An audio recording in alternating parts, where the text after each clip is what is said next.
Karibu, karibu. Welcome to MarketHub, the podcast where we turn your hustle into an empire. I'm Mabula, coming to you from Mara, Tanzania, and I'm Amina, live from Salaam, Kigamboni. Today, my friends, we're diving deep into something that either makes or breaks your DUKA, inventory management and credit systems. oh, Amina, you are scaring the people already. They're thinking, these big words again. Maneno Mazito kabisa. No, sikiliza. Listen carefully. By the end of this conversation, even that mama selling sabuni and sugar in Gongolamboto will understand how to stock smarter, give credit without crying, and actually make more money. That's the spirit. And Amina has a story today that will blow your mind. A real story of how technology saved her shop from disaster. But First, let's talk about why most small shops fail in the first 2 years. Mabula, what's your guess? easy. Bad location. Wrong. High rent? No. Okay, teacher, tell us. It's inventory chaos and credit madness. You stock what doesn't sell, you run out of what people need, and you give credit to everyone until your shop is just a charity organization. That last one hit me. I know shops where the owner can't even buy fuel because half the neighborhood owes them money. So, let's start from the beginning. Picture this. You have a small shop. Maybe you're selling cooking oil, rice, flour, soap, matches, candles, notebooks, pens, sugar, salt, chai, everything. The classic kwa muha, or as we call it in Bongo, dukani kwa manki. Exactly. Now, here's the mistake I made when I started my shop 5 years ago in Bezikimara. I thought, let me stock everything so customers find anything they need. Sounds smart though. That's what I thought. I went to the wholesaler with my small capital, let's say 2 million shillings, and I bought 50 bottles of expensive olive oil, 20 bags of high-end rice, 10 bars of premium soap, expensive flour brands, unga wangano, foreign biscuits, and much more. You see where this is going. Oh no, you stuck to what you liked, not what your customers needed. Bingo. Meanwhile, every day customers were asking, Una sukari? Do you have sugar? Una mafuta ya kawaida? Do you have regular cooking oil? And I'd say, no, but I have this premium one. And they'd walk away. Exactly. Within 2 months, my expensive stock was just sitting there, gathering dust. But I couldn't restock the basics because my money was trapped in those slow-moving products. This is so important, guys. Let me break it down. In inventory management, we categorize products using what's called the ABC analysis. Sounds technical, but it's simple. Let me explain it the African way. Go ahead. A products, your VIP products. These are your bread and butter. In my neighborhood, regular cooking oil, not the fancy ones, local rice brands, sugar and salt, basic soap like jama or mbuni, unga wa sembe, maize flour, mka, charcoal for stoves. These items move fast. They're your cash flow. They should take about 70% of your stock investment. In my village Musoma, it's the same things. Mayai ya kienyeji, unga wa dona, dagaa, sugar, salt. These things move like crazy. B products, your regular guests. These sell well, but not as fast. Canned tomatoes, pasta, better quality tea, biscuits, washing powder. Maybe 20% of your investment here. And final category, C products. The once-in-a-while items. Fancy imported snacks, expensive wines or spirits, specialty items, seasonal products.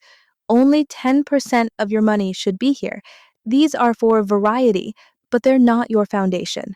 So here's the golden rule. Don't let your money sleep in slow-moving stock. Ndio. Yes, your capital must rotate. The faster your products sell and you restock, the more profit you make. Quick question for you, Amina. How do you know what's moving fast and what's not? That's where my technology rescue story comes in. But let me finish the foundation first. So, picture me 3 years ago. My shop is struggling. I have stock, but I don't know exactly what's selling. I'm running out of things constantly, but other things never move. And customers are complaining. The classic hustle headache. Worse, I was also giving credit, mikopo as we call it, to everyone. My neighbor, my cousin, that nice mama from church, the boda boda guy. Let me guess, no one was paying back. Some were, but I couldn't remember who owed what. I had scraps of paper everywhere. Some got lost. Some people would say, no, I paid already, and I couldn't even verify. I'm stressed just hearing this story. So one day, my friend Rehema, she runs a hardware store in Bagamoyo. She visits me and says, Amina, why are you still using paper and guesswork? There are simple apps that can help you. Technology to the rescue. At first, I was skeptical. I thought apps are for big supermarkets, not for my small DUKA. But Rehema showed me something simple on her phone, just a basic inventory and credit tracking system. What changed? Everything.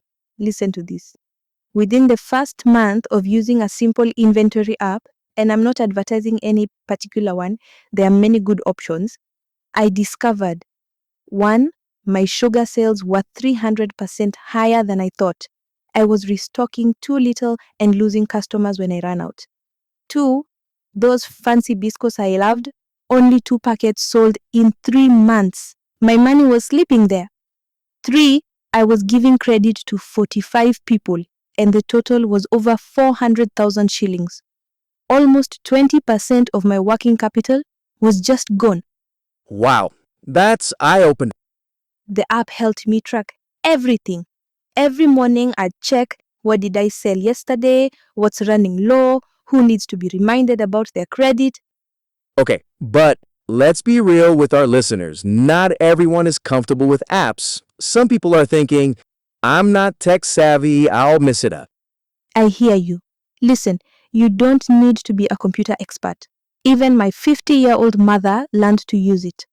But if apps still scare you, here's the manual system that works. The simple notebook method. Now we're talking. Break it down. Get 3 notebooks. Notebook 1, daily sales register. Date, product name, quantity sold, price, total. At the end of each day, you total everything. At the end of each week, you see patterns. Notebook 2, stock movement register. Product, opening stock, items sold, closing stock, reorder level. This tells you when to restock.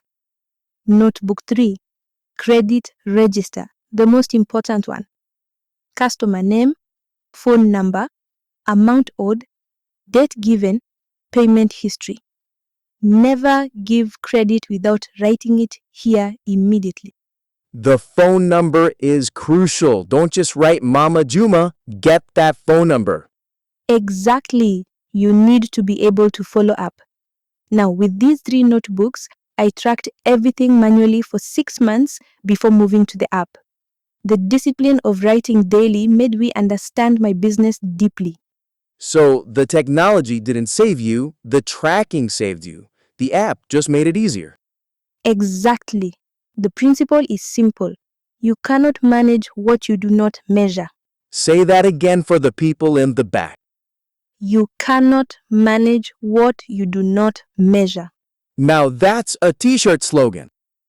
Okay, Amina, you're tracking everything, but what if you have employees? How do you make sure they're not eating your profits or being careless? This is where many shop owners fail.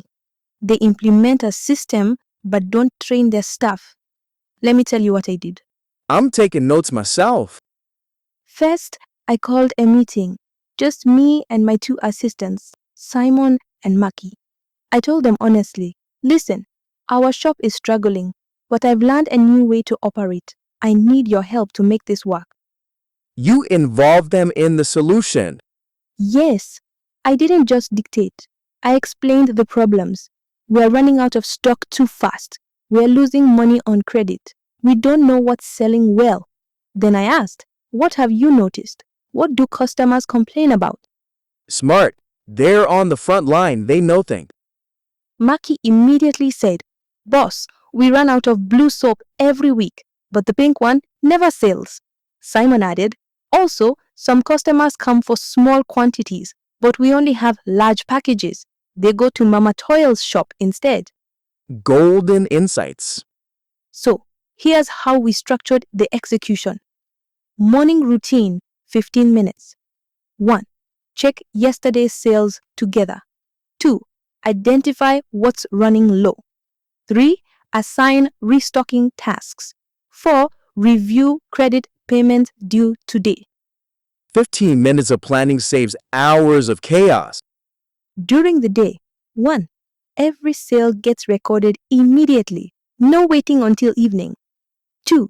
For credit, we have a rule: maximum 10,000 shillings per person, and they must have an active phone number. 3. If someone's credit is not paid after 30 days, no more credit until they clear. That's firm but fair. Evening routine, 20 minutes. 1. Count cash and reconcile with sales records. 2. Any differences? We investigate immediately. Maybe someone forgot to record a sale. 3. Update stock levels. 4. Plan tomorrow's restock shopping. I love this structure, but Amina, how do you motivate staff to actually follow this? Because let's be honest, some workers will see this as extra work. Great question. I implemented a simple incentive system. 1. Base salary, competitive with the market. 2. Performance bonus at the end of the month. If 1. Stock records are 98% accurate, we do random checks. 2.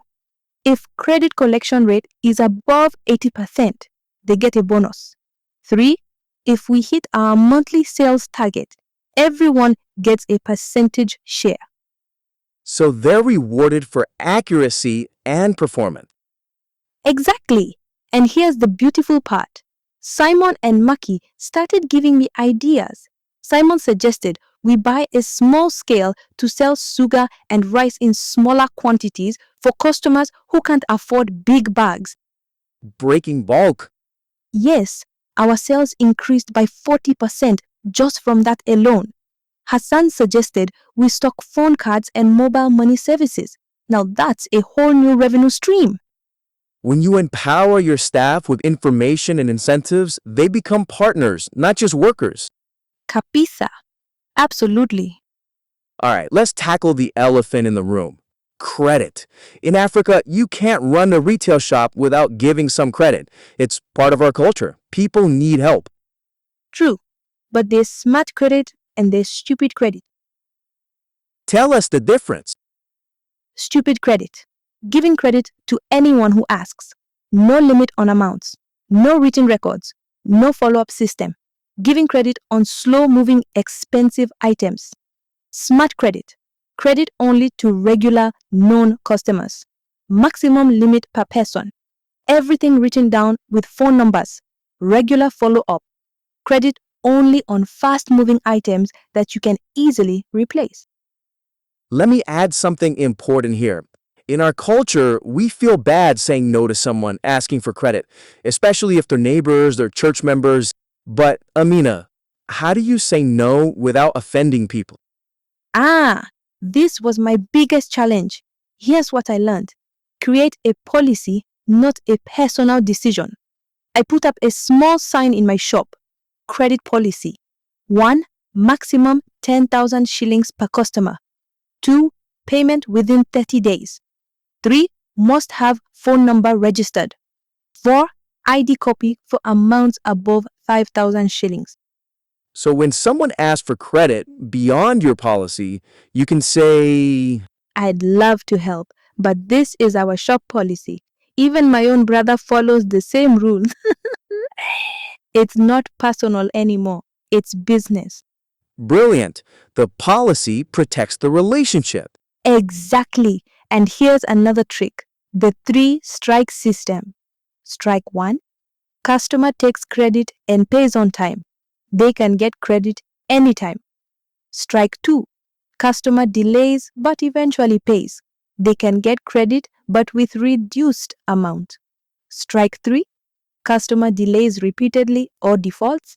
Sorry, no more credit, cash only. Fair is fair. And you know what surprised me?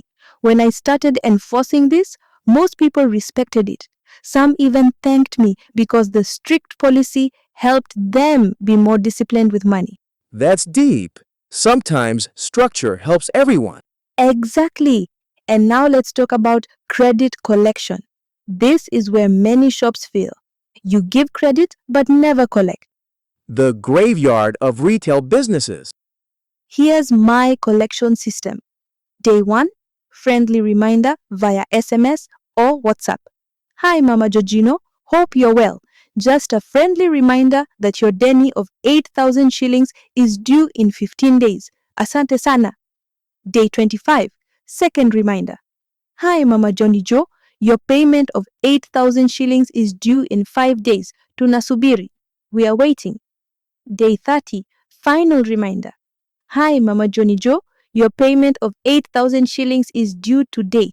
Kindly pass by the shop. Thank you. Day 35, personal call or visit. Mama Johnny Joe, you owe 8,000 shillings that's now 5 days overdue. When can you pay? Day 45, final notice. Mama Johnny Joe, until the 8,000 shillings is cleared, we cannot extend more credit. Please understand this is business. Firm but respectful. Yes, and sometimes you have to accept partial payments.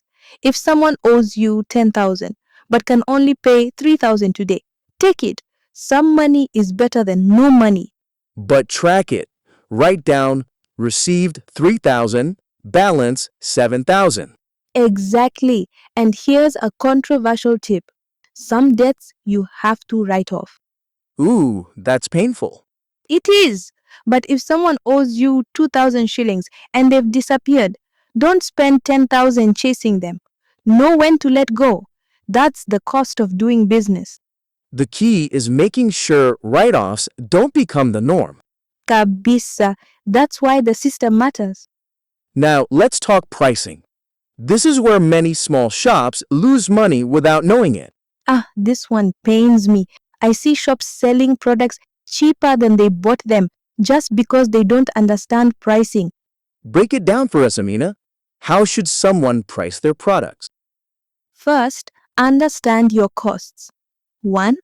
Purchase price, what you paid the wholesaler. 2. Transport costs, fuel, boda, whatever. 3. Operating costs, rent, electricity, staff salaries, divide by the number of days. 4. Wastage or damage, some things will expire or break. And 5. Your profit, yes, you need to eat too. Let me give an example. Say you buy a bar of soap for 1,000 shillings from the wholesaler. Good example. So, purchase price 1,000 shillings, transport, let's say 2% of purchases, 20 shillings, daily operating costs, rent plus electricity plus staff divided by items, maybe 50 shillings. Wastage allowance 1%, 10 shillings. Total cost 1,080 shillings. Now, if you want 30% profit margin, 1,080 plus 324 equals 1,404 shillings. Round to 1,400 retail price. But, Amina, what if the shop next door is selling at 1,200? This is the mistake. Don't just copy competitors' prices. Maybe they are making a loss. Maybe they have better deals with suppliers. Maybe they are running promotions. So what do? Option 1, compete on value, not just price. Maybe you offer better customer service. You have better opening hours. You give small extras like free plastic bags. Option 2, negotiate better with your supplier. If you buy in bulk or pay cash, ask for discounts. Option 3, accept slightly lower margins on some products, your A products, to attract customers, but make higher margins on B and C products. That's the supermarket strategy. Loss leaders. Exactly. You sell sugar at a small margin to bring customers in, but when they also buy tea, biscuits, and soap, you make your overall profit. Here's something I want to add about psychological pricing. 1,500 feels more expensive than 1,490. People love 3 for 5,000 deals, even if individually they'd pay the same. And buy two, get 10% off moves stock faster than just lowering the price. Yes, marketing psychology. We put a sign, blue soap, buy 5, get 1 free, and people started buying in bulk.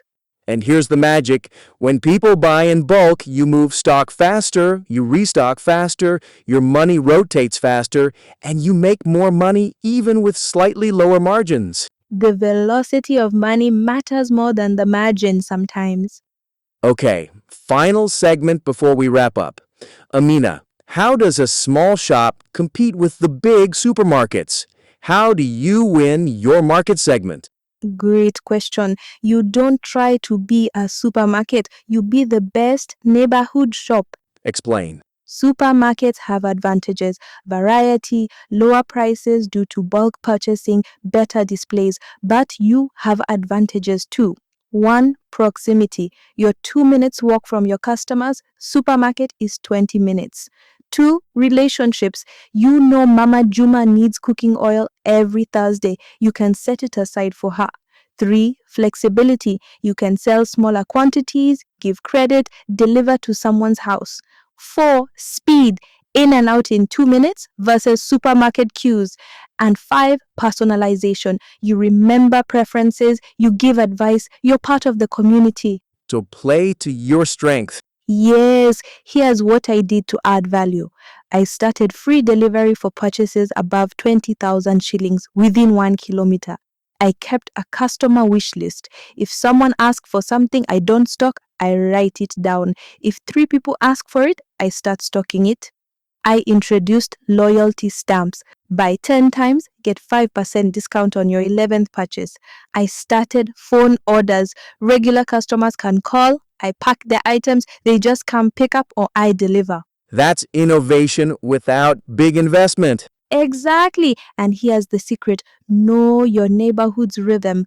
Monday morning, people need breakfast items. Thursday or Friday, they're buying for the weekend. End of the month, they're buying in bulk. School opening, they need school supplies. Stock accordingly.